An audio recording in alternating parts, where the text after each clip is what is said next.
오늘 본문을 중심으로 해서 내가 지켜야 할 소중한 명분, 그것이 무엇인지를 함께 보면서 은혜를 얻었으면 좋겠습니다. 지난 2주간은 종려주일 또 부활주일이라서 이 말씀을 함께 이어가지 못했고요. 다시금 야곱의 생애를 통해서 주시는 은혜를 함께 이어가도록 하겠습니다.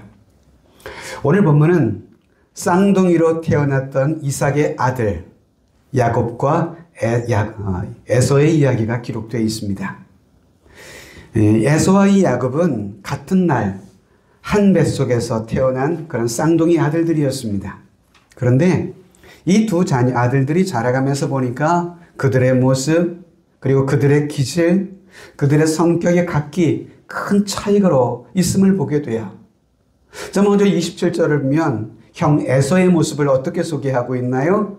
그 아이들이 장성함에 에서는 익숙한 사냥꾼이었으므로 들 사람이 되고 라고 말합니다. 아마도 에서는 추정하기로는 아마 남자다운 외모를 가진 사람이 아니었을까 싶습니다. 요즘 현대말로 상남자가 아니었을까 생각이 되기도 해요. 몸에는 털도 많았고요. 거칠고 야성적인 성향을 가진 그런 아이로 자라갔던 것 같습니다.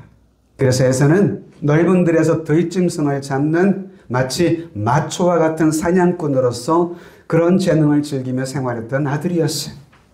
그런데 반면 동생 야곱은 어땠을까요? 27절 후반절에 보니까 야곱은 조용한 사람이었으므로 장막에 거주하니, 동생 야곱은요 형 에서에 반해서 아주 차분하고 조용한 내성적인 성향을 가진 그런 아들이었던 것 같아요. 그래서 가정에 주로 머물면서 집에 머물러 있기를 좋아했던, 요즘 우리 청년들 말로는 집돌이가 아니었겠나 하는 생각이 듭니다. 그런 두 형제의 성장의 배경에 오늘 본문에 보면 또 하나의 중요한 변수가 등장을 하는데요. 28절에 보면 이 두 아들들이 부모의 사랑을 받는 데에서도 각기 차이가 있음을 보게 돼요. 이삭은 에서가 사냥한 고기를 좋아하므로 그를 사랑하고, 아내 리브가는 야곱을 사랑하였더라. 아버지 이삭은 큰아들 에서가 사냥해 와서 요리한 고기를 좋아했습니다. 그래서 큰아들 에서를 좋아했고요. 그리고 어머니였던 리브가는 늘 가정에 머물며 가정의 일상사를 돌보아 주었던 그 야곱이 더 사랑되었던 사랑스러운 존재가 되지 않았나 싶어요. 즉 에서와 야곱은요 이처럼 어릴 때부터 부모의 편애 속에서 안타깝게 자랐던 아들들이었습니다. 이것이 어쩌면 두 아들들의 비극의 전주곡이 아니었겠나 하는 생각이 들기도 해요. 이렇듯 쌍둥이로 태어나 자랐던 두 형제의 삶에 오늘 본문에 보면 그 형제의 삶에 극명하게 나눌 수밖에 없는 중요한 사건이 오늘 본문에 기록되어 있는 것입니다. 어느 날 형 에서가 하루 종일 사냥을 하고 돌아왔습니다. 저녁 늦게 집에 돌아오게 되었는데요. 하루 종일 사냥하느라 아주 굶주려 있는 상태였습니다. 그런데 돌아와 보니 그때 동생 야곱은 집에서 팥죽을 끓이고 있는 것, 바로 그런 상황이었어요. 에서는 몹시 배가 고팠다고 했잖아요. 그래서 동생 야곱에게 팥죽을 조금 달라고 요청을 합니다. 그런데 이때에 동생 야곱은요, 팥죽을 주는 조건으로 한 가지 제안을 겁니다. 31절이에요. 야곱이 이르되 형의 창자의 명분을 오늘 내게 팔라. 형에게 팥죽을 줄 테니 그러면 대신 형이 가진 장자의 명분을 내게 팔라. 이렇게 제안했던 것입니다. 그런데 몹시도 배가 고팠던 형 에서는 동생의 요구에 대해서 32절에 뭐라고 말을 합니까? 에서가 이르되 내가 죽게 되었으니 이 장자의 명분이 내게 무엇이 유익하겠는가? 라고 말합니다. 결국 그래서 에서는 이 맹세를 요구하는 그 동생에게 맹세를 하고는 자신이 가진 장자로서의 명분을 동생에게 넘기는 맹세를 하게 되죠. 자, 여러분, 이런 에서의 행위에 대해서 오늘 34절에 성경은 뭐라고 말하는지를 아십니까? 에서가 장자의 명분을 어떻게 여기었더라? 가볍게 여김이었더라 라고 성경은 콕 집어서 에서의 그릇된 행위를 지적하고 있습니다. 당시 여러분, 유대의 이 이스라엘 백성들의 삶 속에 장자가 가진 이 특권은 놀라웠습니다. 장자의 특권은 어떤 특권이 있었습니까? 한 가정을 통솔할 수 있는 소위 아버지의 권위를 계승하는 계승자였어요. 뿐만 아니에요. 여러분, 이스라엘 백성들에게 있어 장자는 아버지가 죽은 후에 다른 형제에 비해서 갑절의 재산을 상속받기도 합니다. 그런데 그 외에도요, 하나님과 사람 앞에서 한 가정을 대표하는 대표자가 되는 거예요. 그리고 모든 일을 수행함과 동시에 하나님과의 언약의 관계에 있어서 한 가정을 대표하는 영적인 계승자, 그가 바로 여러분 장자라고 하는 사람이거든요. 그런데 이 에서는요, 이 소중한 장자의 이 명분을 대수롭지 않게 여겼다라는 것이에요. 그래서 성경은 에서의 후손이 누굽니까? 에돔 족속 아닙니까? 이후에 에서의 후손인 에돔 민족이 결국 이후에 동생 야곱의 후손인 이스라엘을 섬기게 될 것이라 라고 예언했듯이 결국 여러분, 형이 동생을 섬기는 후손들로 그렇게 변화가 될 것이에요. 자, 여러분, 오늘 본문의 이 야곱의 행동을 여러분 어떻게 우리는 볼 수 있을까요?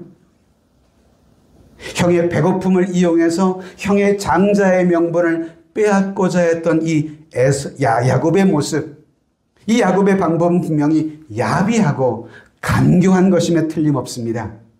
자, 그런데 우리가 여기서 또 하나 놓치지 말아야 할 것은 그 야곱이 수단과 방법을 가리지 않고 형이 가진 장자의 명분을 차지하려고 했던 그의 모습 속에서 무엇을 우리는 발견할 수 있을까요?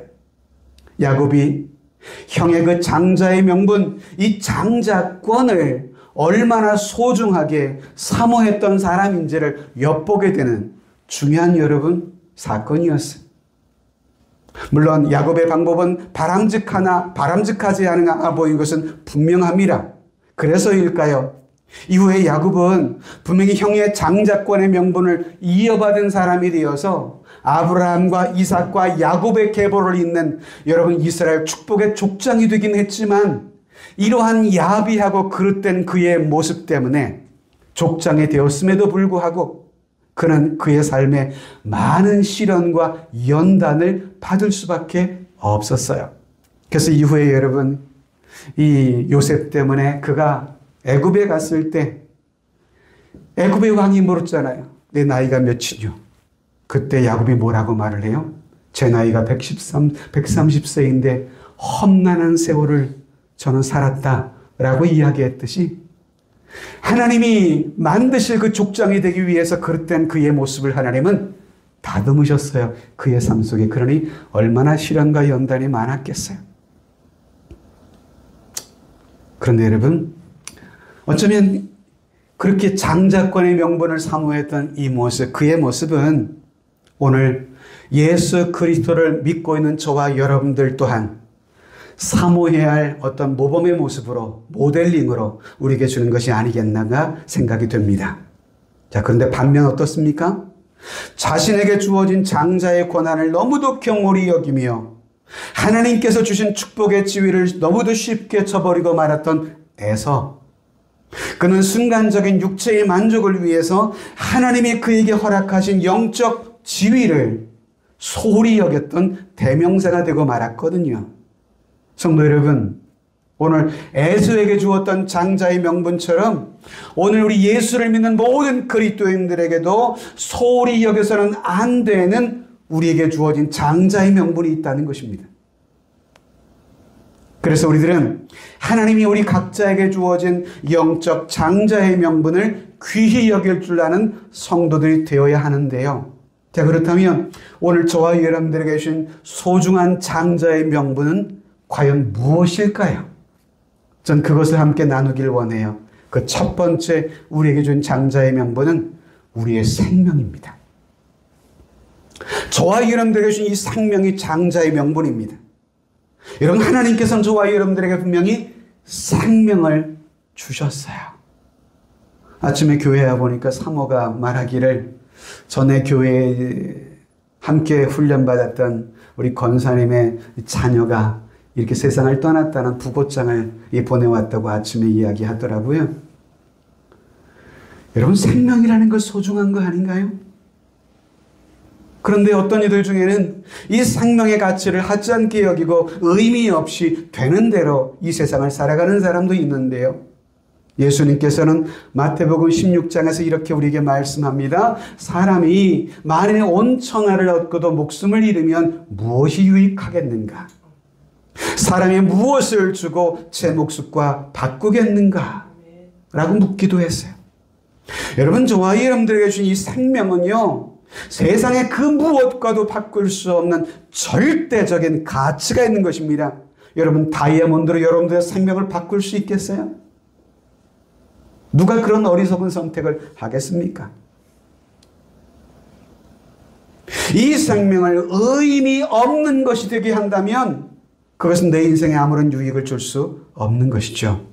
그런데 여러분, 생명에도요, 두 종류의 생명이 있다는 것 아시나요? 하나는 살아있는 생명이 있고요, 또 하나는 죽어있는 생명이 있어요. 죽어있는 생명이라는 것은 어떤 생명을 말할까요? 죄의 지배 아래 여전히 있는 생명. 그 생명은 죽어있는 생명입니다. 부패하고 냄새나고 영적으로 병들어 있는 생명인 것입니다.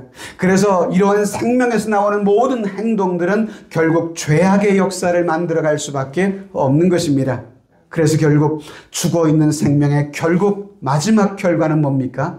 멸망에 이르고 마는 생명인 것입니다. 그런데 세상에 많은 사람들이 이러한 생명을 소유한 채 이 땅을 살아갑니다.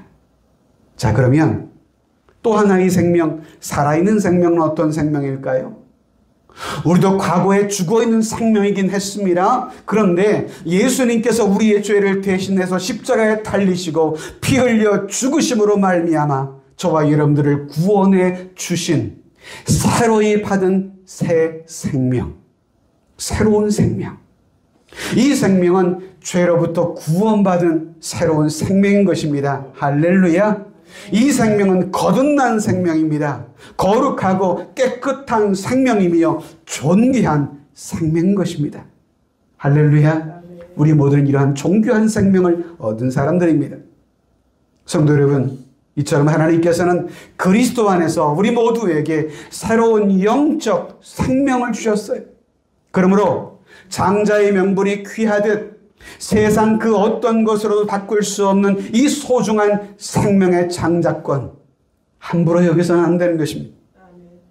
그래서 그리스도인들은 우리 생명을 거룩하며 깨끗하고 가치 있게 살아가기를 힘써야 합니다. 세상의 헛된 것에 우리의 생명이 그렇게 사용되어서는 곤란하지 않겠습니까? 장자의 명분처럼 우리가 구원받은 소중한 생명, 팥죽 한 그릇에 팔아넘길 대수롭지 않은 것처럼 여겨서는 안 되지 않을까요? 그러면 여러분, 하나님께서 우리에게 주신 소중한 생명을 가지고 하나님이 기쁘게 받으실 가치 있는 삶을 우리 모두가 살아가게 되었으면 좋겠습니다. 할렐루야. 우리 좌우분들에게 이렇게 축복합시다. 가치 있게 살아갑시다. 함께 인사할까요? 예, 그렇습니다. 그래서입니다. 바울은 그래서 에베소 4장에 보시면 우리에게 이렇게 권고합니다. 이 본문 중에 너희는 이라는 말이 자주 반복될 거예요. 너희는 예수 그리스도를 믿고 구원받은 하나님의 백성을 가리켜요. 너희는 이방인의 그 마음이 허망한 것을 행함같이 행하지 말라. 누가요? 너희는. 또 에베소 4장 22절에 보면 너희는 유혹의 욕심을 따라 썩어져가는 구습을 따르는 옛사람을 벗어버리고 오직 너희의 심령이 새롭게 되어 하나님을 따라 의와 진리의 거룩함으로 지으심을 받은 새 사람을 입으라. 또 에베소서 5장에 보시면 너희가 전에는 어두움이더니 이제는 주 안에서 무엇이 됐다고요? 빛이 됐다고요. 그러니 무엇처럼 행하시라고요? 이제는 빛의 자녀들처럼 행하며 사시라는 거예요. 다시 한번 말씀드립니다. 우리 모두는 그리스도 안에서 그리스도 예수의 그 보혈의 피로 구원받은 새로운 생명을 누리고 있습니다. 이것은 장자의 명분보다 비교할 수 없는 소중하고 존귀한 것입니다. 그러니 구원받은 이 소중한 생명을 가지고 이 땅에서 더욱 거룩하며 성결한 그리스도인으로 우리 모두가 살아가게 되었으면 좋겠습니다. 할렐루야. 두 번째, 우리에게 있는 소중한 장자의 명분이 뭘까요? 그것은 신앙생활이 우리의 곧 장자의 명분입니다. 우리의 신앙생활은 결코 경홀히 여길 수 없는 귀중한 장자의 명분입니다.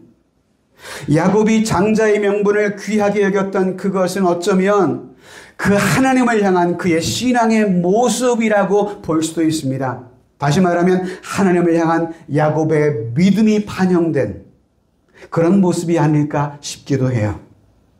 그러므로 여러분, 신앙생활은 적당히 하는 것 아닙니다. 우리의 믿음은 주님의 십자가의 희생을 통해서 얻은 축복의 열매입니다. 우리 주님께서는 저와 여러분들을 구원하시기 위해서 십자가에서 하나님의 뜻에 순종하기 위해 피 흘리시고 살을 찢기시며 끝까지 십자가에서 다 이루시기까지 희생당하신 주님이셨어요. 주님이 우리를 위해 적당히 십자가를 지셨다면 저와 여러분들의 구원은 요원했을 것입니다. 주님은 우리를 구원하시기 위해 최선을 다해 십자가의 제물이 되셨습니다. 그 은혜로 말미암아 구원받은 나의 신앙생활. 여러분, 그러므로 주께서 나를 구원하시기 위해 최선을 다하여 우리를 사랑하셨듯 우리 또한 그 은혜로 구원받은 하나님의 백성이라고 한다면 최선을 다하여 주를 섬기며 살아가야 하지 않겠는가? 에서는 장자의 명분을 팥죽 한 그릇보다 못하게 취급했어요. 그는 영적인 것보다 육신적인 것에 더 우선을 두고 살아갔어요. 하나님의 택함을 입어 부름받은 저와 여러분들이여, 우리 모두는 이제 하나님 나라의 시민권을 가진 하늘나라의 시민들입니다. 우리들은 이 땅에 두 발을 딛고 살아가곤 있지만 여러분, 저와 여러분들의 시민권은 이 땅의 대한민국의 국적뿐만 아니라 저 영원한 하나님 나라에 우리의 시민권이 있는 줄로 믿으시기를 주님의 이름으로 축복합니다. 그럼 여러분, 우리가 있다가 사라질 이 땅의 것에 우리의 온전한 소망을 두지 마시고요, 우리에게 장차 다가올 저 영원한 하나님의 나라에 우리의 믿음의 시선과 소망을 두고 저와 여러분들이여 이 땅을 살아가게 되기를 주의 이름으로 축복합니다. 에서는요, 육신의 안목, 근시안적인 안목을 가진 사람이었습니다. 그는 비록 장자의 명분이 아무리 귀하고 중요할지라도 그가 배고플 때에는 헌신짝처럼 버렸던 사람, 그가 에서였잖아요. 팥죽 한 그릇을 내일의 영광보다 더 소중히 여겼던 그 사람. 현실적인 배부름과 즐거움에 집착해서 내일의 하나님의 영광과 고귀한 가치를 저버리는 사람, 바로 그 사람이 오늘날 에서와 같은 사람이 아닐까요? 세상에 제공하는 기쁨, 세상이 주는 포만감을 얻기 위해 영생과 하나님 나라의 시민권 되기를 포기하는 사람, 그가 바로 현대판 에서일 수가 있지 않을까요? 이들은 하나같이 성경의 표현에 의하면 망령된 사람들인 것입니다. 그래서 히브리서 저자는 우리에게 히브리서 12장에 우리에게 거룩함을 쫓으라라고 말씀을 하시면서 에서를 예로 듭니다. 음행하는 자와 혹 한 그릇 음식을 위하여 장자의 명분을 판 에서와 같이 망령된 자가 없도록 살피라는 거예요. 그런데 반면 믿음의 삶을 살기 위해서 하나님이 주신 신령한 것을 사모하는 사람, 이 땅에 두 발을 딛고 물론 열심히 살아가고 있지만 우리의 궁극적인 소망을 저 영원한 하나님의 나라에 두며 이 땅을 살아가는 사람, 그런 사람은 오늘의 고난과 괴로움을 믿음으로 이기며 나갑니다. 포기하지 않고 용기 있게 굳건히 이 땅을 살아가는 사람, 그 사람이 바로 오늘 현대판 야곱과 같은 사람이죠. 마태복음 7장에 보시면 예수님께서 이런 말씀을 하셨어요. 거룩한 것을 개에게 주지 말고 너희 진주를 돼지 앞에 던지지 말라. 그들이 그것을 발로 밟고 돌이켜 너희를 찢어 상하게 할까 염려하라. 하늘의 신령한 것을 추구하는 것이 우리의 신앙생활인데요, 에서처럼 그 신령한 것을 경홀히 여기는 사람, 여러분, 그런 사람은 어떤 사람과 같다는 거예요? 진주를 돼지 앞에 던지지 말라. 돼지는요, 진주의 가치를 모르잖아요. 진주를 던져줘도 그 보석의 가치를 모르기 때문에 그것을 밟고 살아가요. 저 영원한 하나님의 나라의 가치를 모르기에 에서처럼 육체만을 위해 살아가는 그런 사람인 것이죠. 성경에 보면 하나님이요, 택하신 자기 백성들과 이 땅에서 함께 하나님께서 머물시기 위해서 출애굽기에 보면 이스라엘 백성들에게 성막을 지으라고 말씀하셨어요. 그리고 그곳에 내가 너희들과 함께 임재할 것이라 말씀하신 것이죠. 자, 여러분, 사실은 하나님은 우리가 만들어 놓은 건 성막과 교회 안에만 임재하시는 분 아니잖아요. 하나님은 온 천하 만물에 충만하신 하나님이세요. 그런 하나님을 담을 수 있는 건물이 세상에 어디 있겠습니까? 하나님은 오중 만물을 창조하신데 이 공간에 하나님, 이 공간에만 함께 하신다고요? 아니요.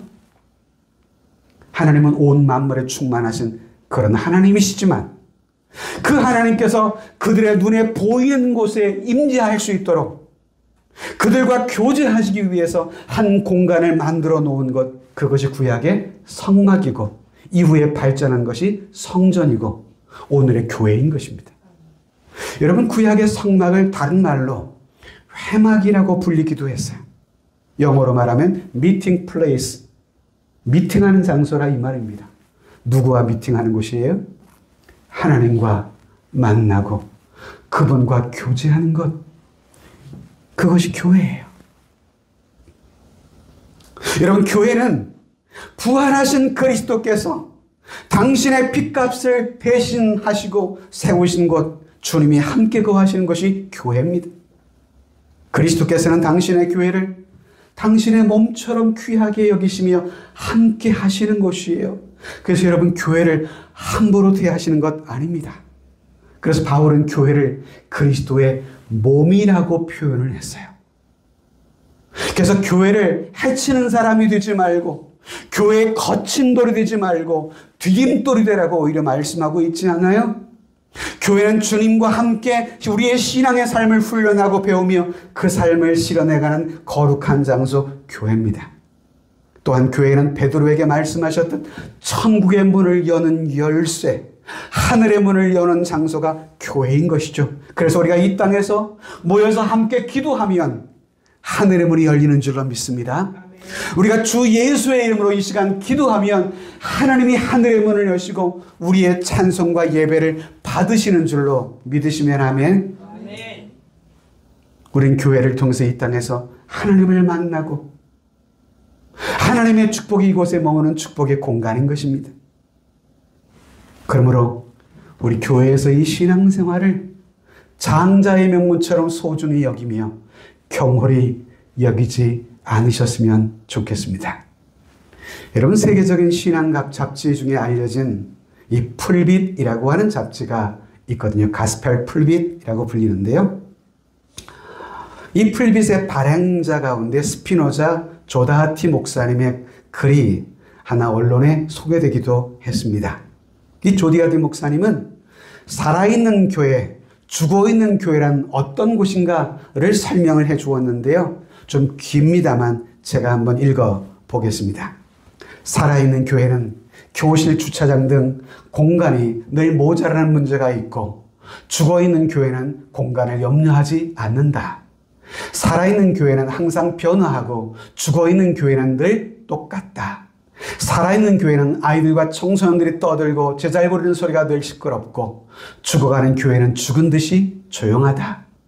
살아있는 교회는 언제나 일이 많아 일꾼이 부족하고, 죽어가는 교회는 일이 없기에 일꾼을 찾을 필요가 없다.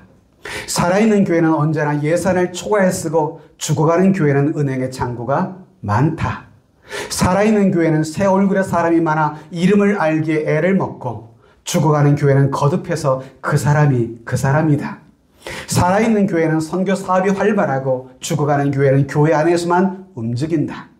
살아있는 교회는 들은 자로 가득 차 있고, 죽어가는 교회는 티내는 자로만 가득 차 있다. 살아있는 교회는 믿음으로 운영되고, 죽어가는 교회는 인간적인 판단에 운영된다. 살아있는 교회는 배우고 봉사하기 위하여 바쁘고, 죽어가는 교회는 지내기가 편하다. 살아있는 교회는 활발하게 전도하고, 죽어가는 교회는 점점 굳어져 석화되어 간다. 제가 이 글을 읽으면서 찔린 게, 살아있는 교회는 아이들과 청소년들이 떠들고 제잘거리는 소리를 시끄럽다. 어떤 교회는 애들이 떠들면 시끄러! 애들은 가라! 이런 교회는요, 죽어가는 교회예요. 전 아직은 우리 주일학교를 아직 개설하지 못해서 제가 늘 안타까움이 이만큼 가슴에 멍이 있어요. 그래서 이 사역을 함께 감당할 만한 일꾼을 하나님이 세우시길 기도하면서 하나님의 찬스를 제가 지금 엿보고 기도하고 있습니다. 여러분 함께 기도해 주세요. 우리 교회, 좀 한국 교회가요, 여러분 거의 3분의 2 이상이 주일학교가 사라져가고 있어요. 개척교회는 하물며 말할 것도 없고요. 여러분, 살아있는 교회와 죽어가는 교회의 이 모습은 어쩌면 우리 신앙생활을 설명하고 있는 모습이지 않을까요?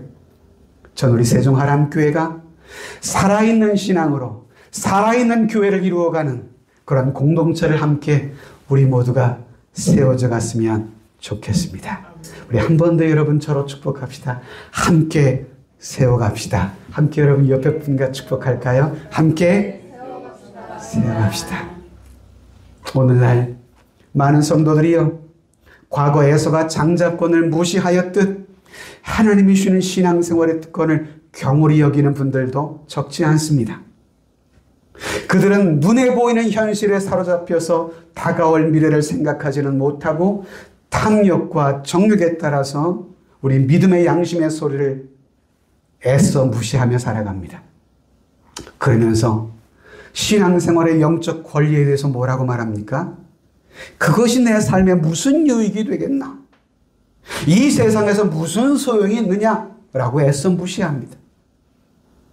이렇듯 한 그릇 음식 때문에 장자의 명분을 팔았던 에서와 같은 이런 망정된 사람, 이후에 이런 사람들은요, 결국 모든 것을 잃어버리는 사람이 되고 하나님 앞에 책망을 받는 대상일 수밖에 없음을 우리 깨닫는다면 그게 지혜가 아닐까요? 마지막으로 우리에게 준 소중한 장자의 명분 하나는요, 사랑하며 살아가는 삶에 있습니다. 하나님은 우리에게 사랑이란 놀라운 선물을 주셨어요. 그리고 우리에게 두 가지 계명으로 주님이 말씀하셨어요. 주 너희 하나님을 사랑하라. 그리고 너희 이웃을 너의 이웃 내 몸처럼 사랑하셨어요.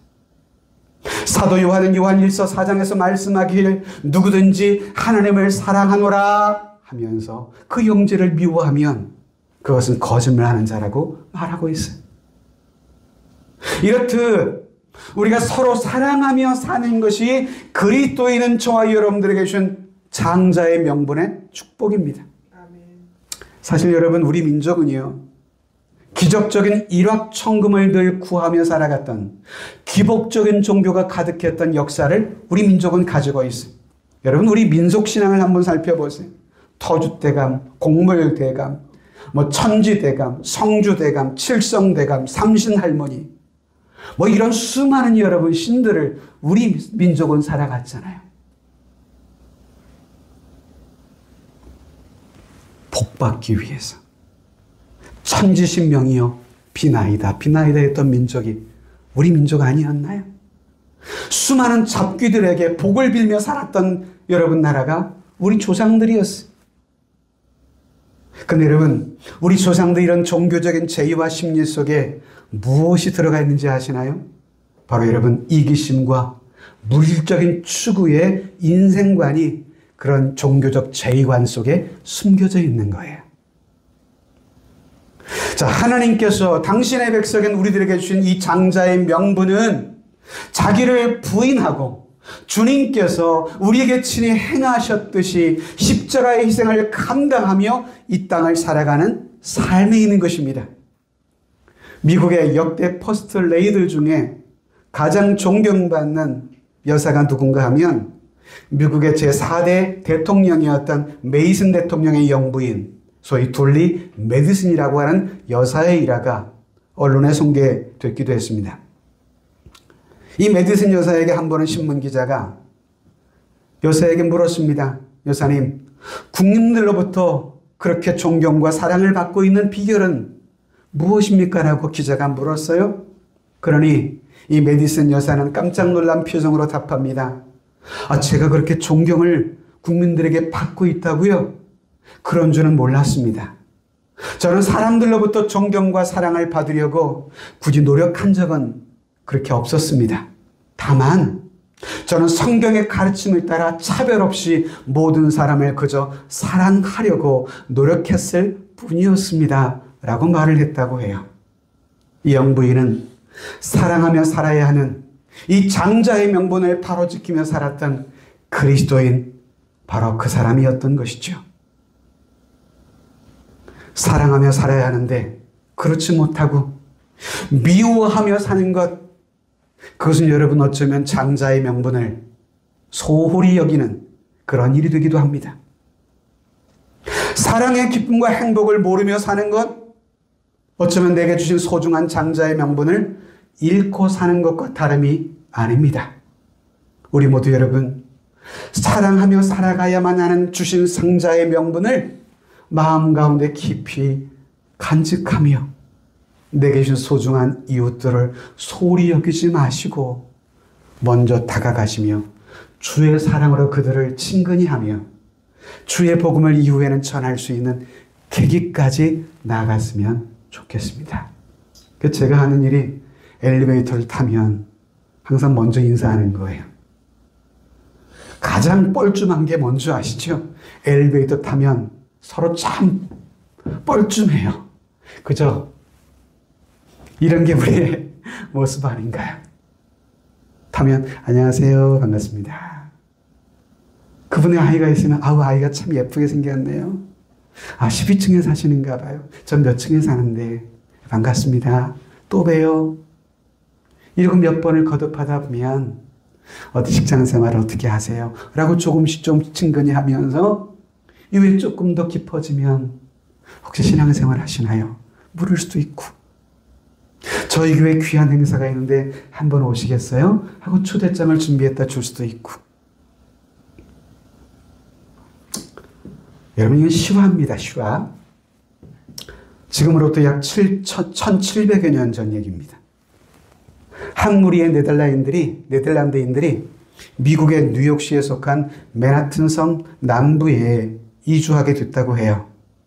당시 맨하튼 섬의 주인이었던 인디언들은 찾아온 외국인들에게 여긴 우리의 땅이니 나가라! 라고 하며 텃세를 부렸다고 해요. 근데 멀리서 이 땅에 이주하려고 했던 그런 네덜란드 사람들은 오갈 데 없는 그런 여러분 처지에 놓이게 됐잖아요. 그러나 어떻게 해서든 그 땅에 정착해야만 했습니다. 그래서 인디언들에게 계속해서 설득한 것이 이 땅을 갚쳐줄 테니 우리들에게 팔면 안 되겠습니까? 사정을 애원했습니다. 그 모습을 보았던 인디안들은 생각했습니다. 야, 이 섬은 우리에게 별로 쓸모도 없는 그런 땅인데 저 백인들은 굳이 이 땅에 그렇게 목을 메고 있네. 우리에겐 뭐 있으나 마나한 땅인데 이 기회에 적당한 값을 받고 팔아버릴까? 라고 생각을 했어요. 그래서 찾아온 네덜란드 사람들과 흥정에 들어갔습니다. 그래서 결국 맨하튼 섬은 네덜란드 사람들에게 팔려 소유가 넘어갔습니다. 여러분, 놀라운 사실은 뭔지 아시나요? 그 섬의 땅값으로 인디안들이 받은 땅값이 뭔지 아세요? 그들이 가져온 양주 한 병이래요. 그 땅의 가치를 알지 못했던 인디안들, 마셔서 없어질 그 양주 한 병의 보석 같은 땅덩어리를 내주고 말았다는 것이죠. 지금으로부터 어리석은 흥정이 있은 지 300여 년이 지난 지금의 맨하탄, 이 모습 아닌가요? 미국 뉴욕시에 속한 세계 경제의 중심지, 전 세계에서 가장 제일 비싼 땅값을 자랑하는 장소가 바로 이 맨하탄 아닌가요? 말씀을 맺습니다, 여러분. 장자의 명분을 소홀히 여기며 사는 사람, 어쩌면 하나님이 준 축복을 잃어버리며 사는 사람일 수가 있습니다. 우리들 에서와 같이 장자의 명분을 팥죽 한 그릇에 너무도 쉽게 팔아버리는 인생이 되지 않기를 힘써야 하지 않을까요? 내게 소중한 장자의 명분이 있습니다. 나의 생명, 내가 지금 하고 있는 내 신앙생활, 그리고 내게 주신 소중한 사람들을 사랑하며 살아가는 삶. 우리 모두는 하나님이 축복하시며 사랑하는 소중한 사람이에요.